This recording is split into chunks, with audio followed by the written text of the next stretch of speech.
2021년 4월 5일 기대길 청소년부 아침 묵상하도록 하겠습니다. 오늘 하나님이 주신 말씀은 출애굽기 1장 1절부터 14절까지의 말씀입니다. 우리 큐티 책에는 출이집트라고 되어 있는데 이집트가 애굽이기 때문에 출애굽기라고 하는 책입니다. 창세기 이후에 있는 우리 오늘 말씀은 출애굽기 1장 1절에서 14절 말씀인데 그 중에 우리가 7절 말씀을 한번 읽어보도록 하겠습니다. 그리고 12절 말씀 읽어보도록 하겠습니다. 그러나 이스라엘 자손은 자식을 많이 낳아 크게 번성하고 대단히 강대해졌으며 땅에는 이스라엘 자손들로 가득 차게 되었습니다. 그러나 그들이 억압하면 할수록 이스라엘 자손은 오히려 더욱 번성하고 인구도 많아졌습니다. 그러자 이집트 사람들은 이스라엘 민족이 두려워서 13절까지 그들을 심하게 혹사시켰습니다. 아멘. 사실 애굽은 요셉 때문에 이스라엘 백성들이 들어가거든요. 하나님이 이제 애굽 사람들, 이스라엘 백성들을 애굽으로 들어가게 하시죠. 요셉이 그곳에 가서 먼저 털을 닦고 요셉을 통해서 이스라엘 백성들이 애굽을 들어가게 되는 것을 우리가 창세기 마지막 부분을 통해 알 수 있습니다. 그런데 우리가 오늘 이 말씀을 보면 요셉을 알지 못하는 사람들이 왕이 되죠. 왜냐하면 이 요셉과 함께 살았던 사람들, 특별히 요셉이 총리일 때 왕으로 있었던 사람들도 다 죽었다고 성경은 이야기합니다. 그러니까 하나님의 역사를 모르는 사람이 왕이 된 것이죠. 그런 사람이 왕이 되었을 때 세상을 바라보니까 이스라엘 백성들이 자신들의 백성들보다 더 많은 겁니다.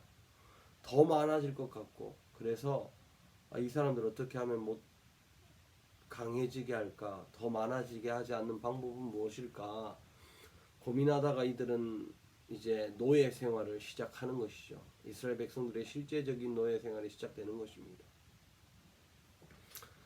인간의 지혜로 그렇게 했으나 오늘 본문 읽은 것처럼 인간의 그 능력으로 하나님의 역사를 막을 수 없습니다. 왜냐하면 이스라엘 백성들이 생육하고 번성하고 많아지는 것을 보고 두려워서 인간의 지혜를 짜냈는데, 인간의 지혜를 통해 막으려고 했는데 더 번성하게 되는 것을 볼 때 하나님의 말씀, 하나님의 역사는 인간의 뜻으로 막을 수 없다는 것입니다. 왜 생육하고 번성하는 것이 하나님의 뜻이냐면 창세기 1장에 하나님이 인간들에게 가장 첫 번째 명령이 생육하고 번성하는 것이었고, 홍수로 인해 모든 것을 심판 후에 창세기 9장에 노아에게 생육하고 번성하라고 말씀하셨습니다. 생육하고 번성하는 것은 하나님의 명령이고 복입니다.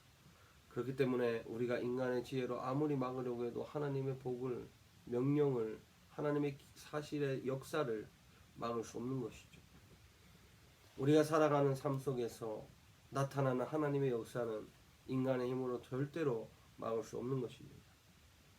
오늘 우리가 말씀 속에서 두 부류의 사람을 볼 수 있는데, 한 부류의 사람은 누구냐면 하나님의 도구로 사용되는 사람들이죠. 또 다른 한 부류의 사람은 하나님의 역사를 인간의 지혜로 막으려고 하는 사람입니다.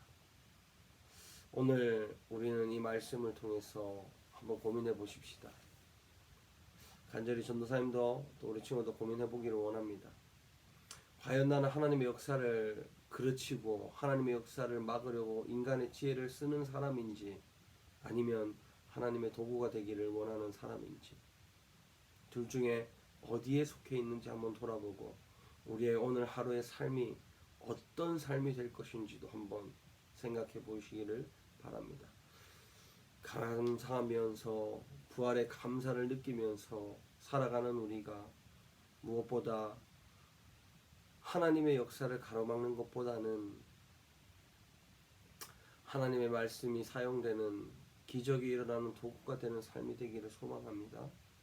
그렇게 우리의 삶이 하나님이 보시기에 기뻐하는 삶이 되도록 오늘 하루 주님의 말씀이 이루어지도록 간절히 기도하며 나가기를 바랍니다. 기도하겠습니다. 하나님 감사합니다.